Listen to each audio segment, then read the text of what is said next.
To learn how to define the words rotation, reflection, translation, and congruent. And then we're going to take these vocabulary words that we've defined and integrate the vocabulary with graphic representation. So basically, I'm going to define all these words for you guys, and then we're going to look at them and how they look visually on a graph. So just from looking at our learning target here, what are words that you guys recognize that maybe you've seen before in other classes or heard in the outside world with your families or friends? Cody? Reflection. Reflection? Like in a mirror? Do you like to look at yourself in the mirror? So yeah, reflection is exactly what you see in the mirror. Yes? Translation, like in Spanish. Okay, right. So you're translating from word to word. That's a good one. Rotation is kind of like spinning. Right, it's like a circular movement. Yeah. Good. What about the word integrate? Is that kind of a new word for you guys? Have you seen that word before? No? Okay, so that's a big one for what we're going to be learning today. So other than defining these words in mathematical terms, we want to integrate them with graphical representation. So integrate means to bring together. So I want to show you what these words mean and then bring it all together with how they look on a graph. So that's what we're really going to focus on today. Okay? So first, we'll start with rotation. So just as you guys said, rotation is the circular movement of an object. So what are things that you see that rotate in your everyday life? Wheels. Wheels, tires, right, on your car. So that's just a circular going in motion. So what if it's not a circle, and how do we show its rotation? So let's say we have a triangle here. So what we basically want to do is pick one point on the triangle that's always going to stay the same. So that point's always going to be in that spot. So we're going to rotate this shape around that one spot. So we're going to do a circular motion. And I'm going to draw an arrow here just so you can see how it'll rotate. Okay? So basically, if we took this and we just turned it around, we've rotated it on the graph. All right. And so next we'll do reflection. And as Cody said, we use the word reflection mostly when we're talking about mirrors. So when you look in the mirror, you see yourself looking back at you, so you see your reflection. So similarly, when we're looking at a graph, and we'll use a triangle again, this shape is basically going to be how it looks if it was looking in the mirror. It's going to be reflected across the line. So it's just the opposite of what we saw initially. Okay, and then finally, we'll do translation. So translation is a little bit more tricky because we do use it, as you said, in the sense of language. So you're translating between English and Spanish. But in math, it actually means the movement of a shape without rotating or reflecting it. So we're moving it, basically sliding it, either up and down or side to side. So you're not actually changing the location of the shape. So it's just going one way, like this.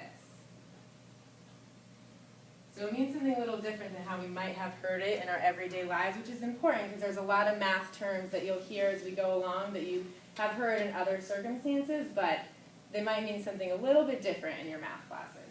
All right, and then finally we'll look at the word congruent here. So has anybody ever heard the word congruent? Does that sound familiar to you, or is that completely something you've never heard of?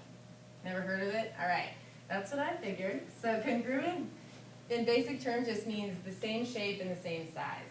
So if you have like two large pizzas, and they're both the exact same size, that means that they're congruent. So they have the same circular shape, and they are the same size, so that means that they're congruent. So you just got to keep that in mind. So I want to kind of take congruent because it means something a little bit different than these three movements over here, but I want to relate it together. So what's the main thing that, when we do these movements, what am I doing with these shapes? Am I, as far as the size of them goes? Is anything changing the size of the shapes? No. No, okay. And that's important because right now we're just focusing on the movement on the graph. So we don't want to do anything about changing the size or the angle on the triangle. We're just moving it from side to side, reflecting it across the line, or rotating it in a circular manner. So that's really important for the structure of what you're doing with these movements. So why do you think structure is so important with something like this in math? Why do you think that we need to really pay attention? That if somebody tells us to rotate something. So if you're an engineer and they say you need to rotate this pillar 45 degrees, why is it important that you understand what rotating means versus reflecting it across a beam? If you don't do it correctly, the structure is not gonna be sound that you. Yeah, like it's just gonna collapse on whoever's in the building. So when we're talking about a lot of things in math, it's really important to be really specific and to understand the structure of how it plays out. Does anybody have any questions at this point about the definition since we've gone through them all? No? Okay, perfect. So now I'm going to pass out these worksheets for you guys so you can get together in pairs and we'll do pair sharing. And you'll each have a worksheet, and what I want you to do is to focus on the movement that it tells you to do and then to draw it yourselves, just so you get a chance to practice with how they're going to look when you draw this. So try to visualize what it's going to look like when you rotate it and when you reflect it. All right.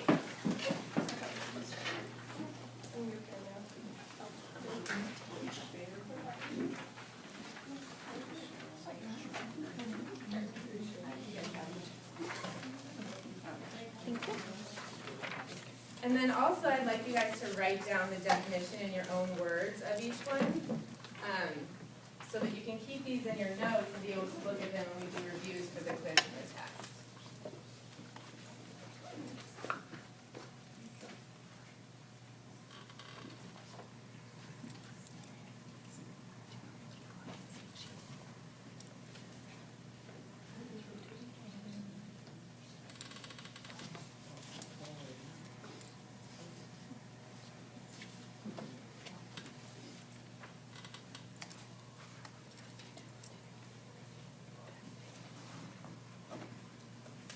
Stressed out like I'm gonna do.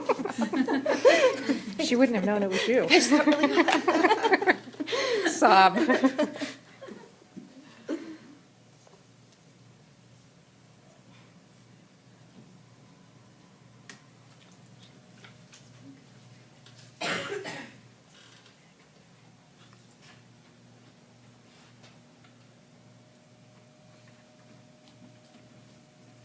All right, so, oh, do you have a question? Do you have to slide it up and down, or can you slide it sideways? Well, that's a really good question. You can slide it sideways. So the key thing with translation here is you want to make sure that the shape itself is not turning or changing its location on the graph. So these points all have to be in the same spot. But you could take it and slide it diagonally.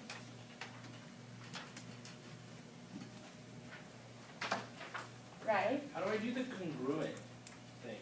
Oh, well, so congruent, you don't have to actually draw that on the worksheet. I wanted to give you guys this definition because it's setting it up for the next lesson here, but I just want you to notice too with these that we're just talking about movement here. We're not actually redrawing a whole second triangle. It's a visualization of it moving side to side. All right? Okay, so just so I can see most people are done, so just to wrap up here, who can tell me the definition of rotation in your own words? Mercer? I put moving in a circular motion about one point that's fixed. Good. Who can give me a definition of reflection in their own words? How it would look in a mirror. Good. And then what about translation? That one's a little bit trickier. Slide. Slide. Right, slide from side to side. All right, well, thanks, guys. That's all.